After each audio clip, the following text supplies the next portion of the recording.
High, আমি রক্তিম। আজকে আমার নবপত্রিকার সেকেন্ড ভিডিও। এখানে আরও কয়েকটা উপন্যাস এবং উপন্যাসিকা একটা আমি কভার করব। তো চলুন ভিডিও শুরু করা যাক। এটা নতুন ভিডিও, তাই প্রথমেই পত্রিকাটাকে আর একবার দেখিয়ে দিচ্ছি। নবপত্রিকা 2024 এরকম কভার, ফ্রন্ট পেজ গ্লসি। আমি খুলেও আর একবার দেখাই, যদিও এর আগে দুটো ভিডিওতে দেখিয়েছি। স্পাইনে দাম লেখা রয়েছে 250 টাকা, পেজ নাম্বার হচ্ছে 412। তো এই হচ্ছে নবপত্রিকার ওভারঅল ডিটেল দেওয়া।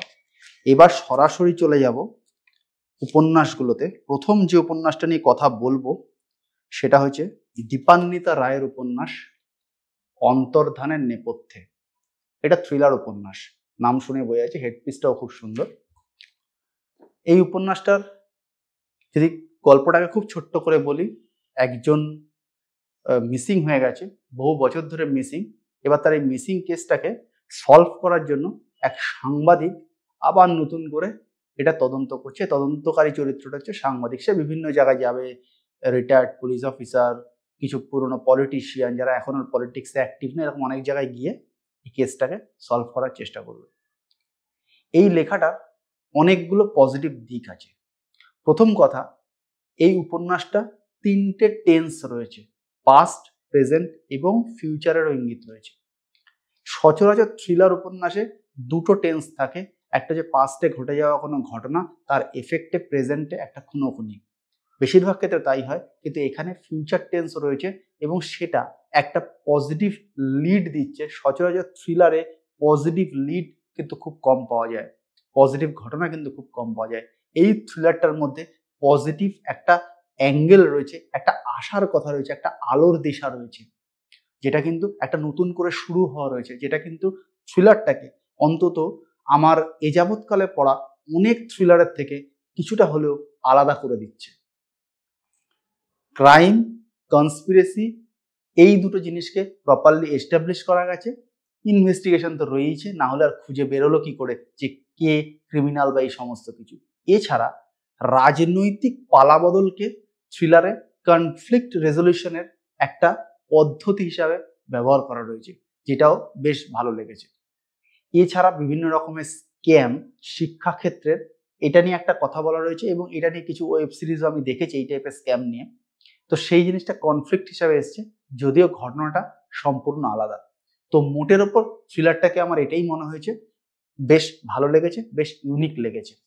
এরপরে যে থ্রিলারটা নিয়ে কথা বলবো সেটা হচ্ছে অনন্যা দাশের লেখা আতঙ্কের নাম কালো চিঠি। এই থ্রিলারটা গতবারে অনন্যা দাশ একটা লিখেছিলেন গোয়েন্দা গল্প, একটু সাইজ ছোট ছিল। তার সঙ্গে কিছু কিছু অ্যাট্রিবিউটে সেম রয়েছে। তার মধ্যে একটা হচ্ছে বিদেশি পটভূমিকায় গল্প, বিদেশি নামগুলোকে প্রপারলি ব্যবহার করা রয়েছে এবং বিদেশি যে লোকেশন সেটাকে ভাষার মাধ্যমে খুব সুন্দর ফুটিয়ে তোলা রয়েছে। এই থ্রিলারে অনেকগুলো ক্রাইম হয়েছে, অনেকগুলো কনফ্লিক্ট রয়েছে, যেমন ঘোস্ট রাইটিং, যেমন মানে অথার এবং তার পাবলিশারের মধ্যে সমস্যা, এছাড়া খুন, এই অনেকগুলো কনফ্লিক্ট এই থ্রিলারটার মধ্যে রয়েছে। থ্রিলারটা অনেক বড়, পুজোবার্ষিকীর পেজেই প্রায় 25 পেজের কাছাকাছি বা তার বেশি হতে পারে। প্রথম 10 পেজ সেট আপ হয়েছে এবং এই সেট আপটায় কোনো ক্রাইম কিছু হয়নি, তারপরেও পাঠক বোর হয়নি। আমি যখন শেষ করলাম থ্রিলারটা, আমি ভাবার চেষ্টা করলাম যে কেন বোর হচ্ছি না। তার মূল কারণ হচ্ছে ভাষা দিয়ে গল্পটাকে একটা দিকে লিড করা হচ্ছিল। অর্থাৎ পাঠক যখন পড়বে এই অংশটা, যখন কোনো ক্রাইম হয়নি, তখন সে বুঝতে পারবে যে কিছু একটা হওয়ার ইঙ্গিত দেওয়া হচ্ছে, একটা সেট আপ তৈরি করা হচ্ছে। এবার এই মাল্টিপল ক্রাইম এবং অজস্র চরিত্র থাকা সত্ত্বেও এটা কোনো জায়গায় ঘাটেনি, কারণ এটাই হচ্ছে এই লেখার নিপুণতা, যে নৈপুণ্যে এটা এই উচ্চতায় উঠে গেছে। কারণ এতগুলো চরিত্র, এতগুলো ক্রাইম, এগুলোকে হ্যান্ডেল করতে গেলে কিন্তু ঘেটে যাওয়ার সম্ভাবনা থাকে, অনেক সময় ঘাটে। আমি কিন্তু এরকম পলিটিক্যাল থ্রিলার পড়েছি যেখানে ঘেটে গেছে, এখানে ঘাটেনি। তার কারণ হচ্ছে ওটাই কায়দা। এছাড়া বিভিন্ন বিদেশি চরিত্রকে খুব ভালো করে এস্টাবলিশ করা রয়েছে। সেই বিদেশি চরিত্রগুলো, বিদেশিরা কি ধরনের হয় এবং মানে তাদের অ্যাটিটিউডগুলো কীরকম হয়। অনেক সময় নাম শর্ট ফর্মে ব্যবহার করা হয়, যেমন জেফ্রির নাম জেফ হয়ে যায়, জোসেফের নাম জো হয়ে যায়, এরকম। তো এইগুলোকে খুব ভালো করে ব্যবহার করা হয়েছে এবং এগুলোকে ক্লু হিসাবেও ব্যবহার করা রয়েছে। অর্থাৎ আপনারা যখন পড়বেন তখন এই জায়গাগুলোকে কিন্তু খেয়াল করে পড়বেন। এই উপন্যাসটা এতটা বড়, এটা একটা খুব পজিটিভ দিক এবং এটা খুবই ভালো একটা উপন্যাস এই পুজো বার্ষিকীর। এবং এই পুজো বার্ষিকীর আমি যা পড়লাম মোটামুটি বেশিরভাগই ভালো, অন্তত উপন্যাস আর উপন্যাসিকার দিক থেকে। তো এটাও ওরকমই আরেকটা অত্যন্ত ভালো উপন্যাস। এরপর চলে যাব উপন্যাসিকা একটা, নীল রক্তের ধারা, শুভব্রত বসু। এটা নিয়ে আমার একটু আলাদা করে বলার আছে। তার আগে গল্পটা যদি ছোট করে বলি, এটা হচ্ছে সিপাহী বিদ্রোহের ওপর বেস করা একটা উপন্যাসিকা। সেখানে নানা সাহেবের কি ভূমিকা ছিল এই সমস্ত কিছু নিয়ে উপন্যাসিকাটা রয়েছে। ঐতিহাসিক উপন্যাসিকা, অনেকগুলো চরিত্র রয়েছে। কানপুর ক্যান্টনমেন্টে কিভাবে ভারতীয় মানে ইংরেজদের অধীনে কাজ করা ভারতীয় সেনারা কিভাবে বিদ্রোহ করলো এই সমস্ত কিছু নিয়ে। কিন্তু এটার মধ্যে মানে শুভব্রত বসুর লেখার যেটা সবচেয়ে পজিটিভ দিক আমার মনে হয়েছে, অনেকদিন বাদে তার লেখা পড়লাম, তার লেখার মধ্যে অনেকটা রোহিত শর্মার ব্যাটিং এর কায়দা রয়েছে। আমি বিরাট কোহলি বলছি না, আমি রোহিত শর্মা বলছি। অর্থাৎ রোহিত শর্মা যখন 6 মারে কখনো দেখবেন খুব এফর্টলেস মনে হয়, মনে হয় যেন সে কোনো পরিশ্রম করলো না, জাস্ট ব্যাটে বলে লাগলো বেরিয়ে গেল। আসলে কিন্তু সেটা নয়। আসলে হচ্ছে এফর্টলেস হওয়াটার জন্য একটা কোয়ালিটি লাগে, একটা র ট্যালেন্ট লাগে। শুভব্রত বসুর লেখার মধ্যেও সেই র ট্যালেন্টটা রয়েছে। তার গদ্যের মধ্যে একটা ঝরঝরে একটা নির্মেদ ব্যাপার রয়েছে এবং এই লেখাটার মধ্যে সেই রনেসটাও রয়েছে। বাকি সমস্ত যা যা আমি পড়েছি সেগুলোকে সাজিয়ে গুছিয়ে চ্যাপ্টার করে এটা করে ওটা করে করা হয়েছে। এই লেখাটাকে ইন্টেনশনালি হয়তো সম্পাদকরা র ভাবে রেখেছেন। তার আমি উদাহরণ দিচ্ছি।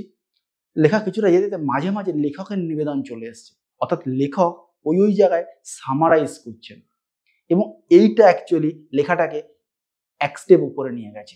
মানে এই যে র ট্যালেন্ট, এই যে ফ্লেয়ারটা রয়েছে, যে সিপাহী বিদ্রোহটাকে তৈরি করা মানে পেজে, অ্যাট দ্য সেম টাইম সমস্ত সময় যে ভারতীয় নেতাদেরকে সাপোর্ট করে, সিপাহী বিদ্রোহের যারা লিডার ছিল নানা সাহেব বা আরো যা যা ছিল, এদেরকে যে সবসময় সাপোর্ট করা হবে এরকমটাও না, লেখক সেটা কিন্তু ব্যাখ্যা করে দিয়েছে যে সবসময় এদেরকে সাপোর্ট করতে হবে এরকম নয়।